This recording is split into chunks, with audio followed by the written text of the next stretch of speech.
You ask Tiger to solve. This deals with linear equations with one unknown. The final result is x equals 3. Let's solve it step by step. Simplify the expression. Expand the parentheses. Multiply the coefficients. Simplify the arithmetic. Group like terms. Combine like terms. Group all constants on the right side of the equation. Add 9 to both sides.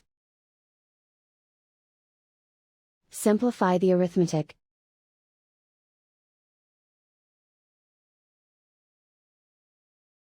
Isolate the x. Divide both sides by 16. Simplify the fraction. Find the greatest common factor of the numerator and denominator.